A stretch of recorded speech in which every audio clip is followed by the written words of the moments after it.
বছর ঘুরে আবারও আসছে পবিত্র রমজান মাস। তবে এবার চাঁদ দেখে রমজান শুরুর প্রক্রিয়া ঘিরে তৈরি হয়েছে ঘোর বিপত্তি।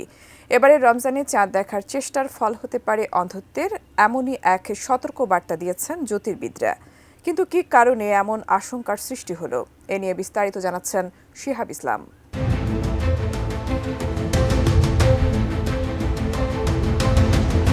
পবিত্র রমজান মাস শুরু হতে আর মাত্র কয়েকদিন বাকি।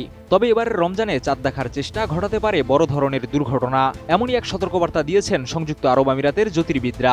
17 ফেব্রুয়ারি টেলিস্কোপ বা দূরবীন দিয়ে চাঁদ দেখার চেষ্টা না করার আহ্বান জানিয়েছে দেশটির জ্যোতির্বিজ্ঞান সংস্থাগুলো। কারণ ওই দিন সূর্যগ্রহণ থাকায় সূর্যাস্তের সময় চাঁদ সূর্যের খুব কাছাকাছি অবস্থান করবে। ফলে অসতর্কভাবে অপটিক্যাল যন্ত্র দিয়ে আকাশ পর্যবেক্ষণ করলে চোখের মারাত্মক ক্ষতি, এমনকি স্থায়ী অন্ধত্বও হতে পারে। খালিজ টাইমসের প্রতিবেদন অনুসারে আবুধাবি ভিত্তিক আন্তর্জাতিক জ্যোতির্বিদ্যা কেন্দ্র জানিয়েছে, যথাযথ সোলার ফিল্টার ছাড়া সূর্যের দিকে টেলিস্কোপ বা দূরবীন তাক করা অত্যন্ত বিপজ্জনক। এতে সাময়িক বা স্থায়ীভাবে দৃষ্টিশক্তি নষ্ট হয়ে যেতে পারে।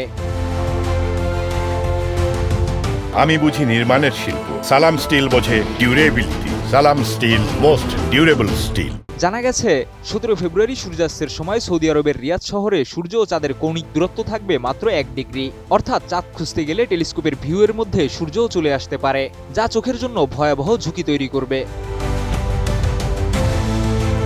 এ বিষয়ে দুবাই অ্যাস্ট্রোনমি গ্রুপের অপারেশনস ম্যানেজার খাদিজা আল হারিরি বলেন, সূর্যগ্রহণ দিনের আগেই শেষ হলেও সূর্যাস্তের সময় চাঁদ সূর্যের অত্যন্ত কাছে অবস্থান করবে। ফলে এদিন চাঁদ দেখা শুধু ঝুঁকিপূর্ণই নয়, জ্যোতির্বৈজ্ঞানিকভাবেও প্রায় অসম্ভব।